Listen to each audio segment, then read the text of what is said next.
ರೈತರನ್ನು ಕೃಷಿ ಕ್ಷೇತ್ರದಲ್ಲಿ ಹೆಚ್ಚಿನ ಸಂಖ್ಯೆಯಲ್ಲಿ ತೊಡಗಿಸಿಕೊಳ್ಳುವಂತೆ ಮಾಡಲು ರಾಜ್ಯ ಸರ್ಕಾರ ಹಲವು ಯೋಜನೆಗಳನ್ನು ಜಾರಿಗೆ ತಂದಿದೆ.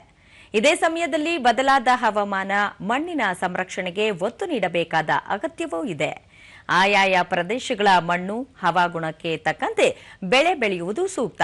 ಅದೇ ಮಾದರಿಯಲ್ಲಿ ಉಡುಪಿ ಜಿಲ್ಲೆಯ ಮಣೂರು ಗ್ರಾಮದ ರೈತ ಜಯರಾಮ ಶೆಟ್ಟಿ ಅವರು ಬಿತ್ತನೆಗೆ ಬೇಕಾದ ಶೇಂಗಾ ಬೆಳೆಯ 33 ವಿವಿಧ ತಳಿಗಳನ್ನು ಬೆಳೆಯುವ ಮೂಲಕ ಎಲ್ಲರ ಗಮನ ಸೆಳೆದಿದ್ದಾರೆ. ಈ ಕುರಿತು ಒಂದು ವರದಿ ಇಲ್ಲಿದೆ. ಉಡುಪಿ ಜಿಲ್ಲೆಯ ಬ್ರಹ್ಮಾವರ ತಾಲೂಕಿನ ಕೋಟದ ಮಣೂರು ಗ್ರಾಮದ ಪಡುಕರೆ ಕೃಷಿಕ ಜಯರಾಮ ಶೆಟ್ಟಿ ಅವರ ಕೃಷಿ ಭೂಮಿಯಲ್ಲಿ ಶೇಂಗಾ ಬೆಳೆಯ ಕ್ಷೇತ್ರೋತ್ಸವ, ರೈತರೊಂದಿಗೆ ವಿಜ್ಞಾನಿಗಳ ಸಂವಾದ ಕಾರ್ಯಕ್ರಮ ಇತ್ತೀಚೆಗೆ ನಡೆಯಿತು. ಕಾರ್ಯಕ್ರಮದಲ್ಲಿ ರೈತ ಧ್ವನಿ ಸಂಘಟನೆಯ ಅಧ್ಯಕ್ಷ ಜಯರಾಮ ಶೆಟ್ಟಿ, ಜಿಲ್ಲಾ ಜಂಟಿ ಕೃಷಿ ನಿರ್ದೇಶಕಿ ಪೂರ್ಣಿಮಾ, ಕೋಟಾ ಸಿಎ ಬ್ಯಾಂಕ್ ಅಧ್ಯಕ್ಷ ಡಾ ಕೃಷ್ಣ ಕಾಂಚನ್, ನಿರ್ದೇಶಕಿ ತಿಮ್ಮ ಪೂಜಾರಿ, ರೈತರಾದ ಭಾಸ್ಕರ್ ಶೆಟ್ಟಿ, ಶಿವಮೂರ್ತಿ ಹಾಗೂ ಕೃಷಿ ವಿಜ್ಞಾನಿಗಳು ಭಾಗವಹಿಸಿ ರೈತರಿಗೆ ಮಾಹಿತಿ ನೀಡಿದರು. ಕೆಳದಿ ಶಿವಪ್ಪ ನಾಯಕ ಕೃಷಿ ಮತ್ತು ತೋಟಗಾರಿಕೆ ವಿಜ್ಞಾನಿಗಳ ವಿಶ್ವವಿದ್ಯಾಲಯ ಇರುವಕ್ಕಿ ಶಿವಮೊಗ್ಗ, ವಲಯ ಕೃಷಿ ಮತ್ತು ತೋಟಗಾರಿಕೆ ಸಂಶೋಧನಾ ಕೇಂದ್ರ, ಬ್ರಹ್ಮಾವರ ಅಖಿಲ ಭಾರತೀಯ ಸುಸಂಘಟಿತ ಭತ್ತ ಅಭಿವೃದ್ಧಿ ಯೋಜನೆ ಸಹಯೋಗದಲ್ಲಿ ಕಾರ್ಯಕ್ರಮ ಆಯೋಜಿಸಲಾಗಿದ್ದು, ಜಯರಾಮ ಶೆಟ್ಟಿಯವರ ಕೃಷಿ ಜಮೀನಿನಲ್ಲಿ ದೇಶದ ವಿವಿಧ ಭಾಗಗಳಲ್ಲಿ ಬೆಳೆಯಲಾಗುವ 33 ಬಗೆಯ ವಿವಿಧ ಶೇಂಗಾ ತಳಿಗಳನ್ನು ಪ್ರದರ್ಶನಕ್ಕೆ ಇಡಲಾಗಿದೆ. ಮುಂಬೈ ಬಾಬಾ ಆಟೋಮಿಕ್ ಸಂಶೋಧನಾ ಕೇಂದ್ರದ ಶೇಂಗಾ ಸುಧಾರಿತ ವಿಭಾಗದ ಮುಖ್ಯಸ್ಥ ಡಾ ಆನಂದ್ ಬಡಿಗಣ್ಣನವರ್ ಕ್ಷೇತ್ರೋತ್ಸವದ ಸಭಾ ಕಾರ್ಯಕ್ರಮವನ್ನು ಉದ್ಘಾಟಿಸಿದರು. ಬ್ರಹ್ಮಾವರ ವಲಯ ಕೃಷಿ ಮತ್ತು ತೋಟಗಾರಿಕೆ ಸಂಶೋಧನಾ ಕೇಂದ್ರದ ಸಹಾಯಕ ಪ್ರಾಧ್ಯಾಪಕಿ ಡಾ ಶ್ರೀದೇವಿ ಎ ಜಕ್ಕೇರಾಳ್ ಶೇಂಗಾ ಗದ್ದೆಯಲ್ಲಿ ವಿವಿಧ ತಳಿಗಳ ಕುರಿತು ರೈತರಿಗೆ ಮಾಹಿತಿ ನೀಡಿದರು.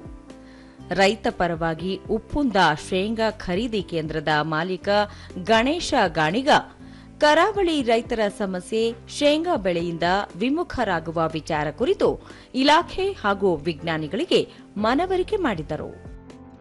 ಬಳಿಕ ಡಾ ಆನಂದ್ ಬಡಿಗಣ್ಣನವರ್ ಉಡುಪಿ ಜಿಲ್ಲೆಯ ಶೇಂಗಾ ಬ್ರ್ಯಾಂಡ್ ಸೃಷ್ಟಿಸಿದರೆ ವಿಶ್ವಮಟ್ಟದಲ್ಲಿ ಮಾನ್ಯತೆ ಪಡೆಯುವ ಅವಕಾಶಗಳಿವೆ.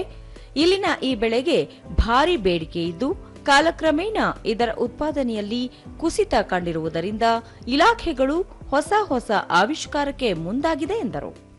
ನಾವು ಚೆನ್ನಾಗಿ ಸೀಡ್ ಟ್ರೀಟ್ಮೆಂಟು, ಅದರದ್ದು ಮಾಯಿಶ್ಚರ್, ಅದರದ್ದು ಇರಿಗೇಷನ್ನು, ವೀಡ್ ಮ್ಯಾನೇಜ್ಮೆಂಟು, ರೋಗ ಮತ್ತು ಕೀಟನ್ನ ನಾವು ಕಂಟ್ರೋಲ್ ಮಾಡಲಿಲ್ಲ ಅಂತಕೊಂಡಂತಂದ್ರೆ ಆ ಒಂದು ತಳಿದು ಕ್ಷಮತಾ ಏನಿದೆ, ಪೊಟೆನ್ಷಿಯಲ್ ಅಂತ ಏನಂತೀವಲ್ಲ, ಅದು ಸಿಗಲ್ಲ.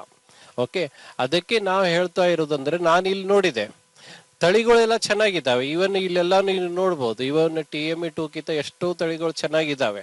ಓಕೆ, ನಿಮಗೆ ಸಿಕ್ಕಾಪಟ್ಟೆ ಅವಕಾಶ ಇದೆ ಮಾಡಲಿಕ್ಕೆ.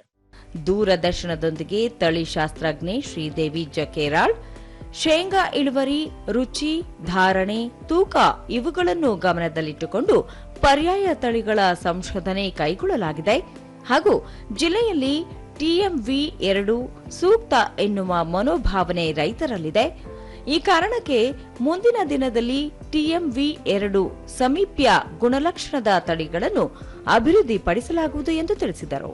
ಸುಮಾರು 33 ತಳಿಗಳನ್ನ ನಾವು ಇವತ್ತು ಇಲ್ಲಿ ಜಯರಾಮ್ ಶೆಟ್ಟರ ಒಂದು ಕೃಷಿ ಕ್ಷೇತ್ರದಲ್ಲಿ ಹಾಕಿದ್ದೇವೆ. ಯಾವ್ಯಾವ ತಳಿಯನ್ನು ನಾವು ತರಿಸಿದ್ದೇವೆ ಅಂತಂದ್ರೆ TME2 ಈ ತಳಿಯ ಗುಣಲಕ್ಷಣಗಳ ಹೋಲುವಂತ ತಳಿಗಳು ಇಲ್ಲಿ ನಾವು ಹಾಕಿದ್ದೇವೆ ಮತ್ತು ಹೆಚ್ಚಿನ ಒಂದು ಶುಗರ್ ಕಂಟೆಂಟ್ ಇರುವಂತಹ ಮತ್ತು ಹೆಚ್ಚಿನ ಒಂದು ಎಣ್ಣೆ ಅಂಶ ಇರುವಂತಹ ಮತ್ತು ಹೆಚ್ಚಿನ ಒಂದು ಪ್ರೋಟೀನ್ ಅಂಶ ಇರುವಂತದ್ದು ಮತ್ತೆ ಬೇಗನೆ ಕಟಾವಿಗೆ ಬರುವಂತಹ ಅಂದ್ರೆ ಅಲ್ಪಾವಧಿ ತಳಿಗಳನ್ನ ನಾವಿಲ್ಲಿ ಹಾಕಿದ್ದೇವೆ.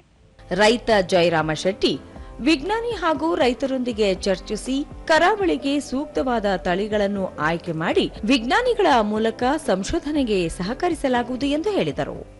ಇವಾಗ ನಮ್ಮ ಇಲ್ಲಿ ಗದ್ದೆಯಲ್ಲಿ ಸಾಧಾರಣ ಮುಂಬೈಯಿಂದ, ಬೆಂಗಳೂರಿನಿಂದ, ಧಾರವಾಡದಿಂದ, ಶಿವಮೊಗ್ಗದಿಂದ ಬೇರೆ ಬೇರೆ ಜಿಲ್ಲೆಗಳಿಂದ ಬೀಜವನ್ನು ತಂದು ಇಲ್ಲಿ ಆಲ್ರೆಡಿ ನಾವೀಗ ಬಿತ್ತನೆ ಮಾಡಿದ್ದೇವೆ. ಅದೆಲ್ಲವೂ ಚೆನ್ನಾಗಿ ಬಂದಿದೆ. ಆದರೆ ತೇವಾಂಶ ಬೆಳೆಯುವುದರಿಂದ ನಾವು TME2 ತಳಿಯೇ ನಮ್ಮ ಸೂಕ್ತ ಅಂತ ರೈತರೆಲ್ಲರೂ ಅಭಿಪ್ರಾಯವನ್ನು ಹೇಳ್ತಾ ಇದ್ದಾರೆ. ನೋಡ್ಬೇಕೀಗ ಇವಾಗ ಇದರಲ್ಲಿ ಯಾವ್ದಾದ್ರು ಬೆಳೆಗಳನ್ನು ನಾವು ಆಯ್ಕೆ ಮಾಡಿ ಮುಂದಿನ ದಿನಗಳಲ್ಲಿ ಇನ್ನೂ ಹೆಚ್ಚಿನ ನೆಲಗಳು ಬೆಳೆಯಲಿಕ್ಕೆ ನಮಗೆ ವಿಜ್ಞಾನಿಗಳು ಸಹಕರಿಸ್ತಾ ಇದ್ದಾರೆ. ರೈತರು ಮನಸ್ಸು ಮಾಡಬೇಕಂತ ನಾನು ಕೇಳ್ಕೊಳ್ತಿದ್ದೇನೆ. ಇದೇ ಸಂದರ್ಭದಲ್ಲಿ ರೈತ ಜಯರಾಮ ಶೆಟ್ಟಿ ಅವರನ್ನು ಸನ್ಮಾನಿಸಲಾಯಿತು. ಅಲ್ಲದೆ ಶೇಂಗಾ ಸೂಕ್ತ ತಳಿ ಪರಿಚಯ ಕುರಿತು ಕೈಪಿಡಿಯನ್ನು ಬಿಡುಗಡೆ ಮಾಡಲಾಯಿತು.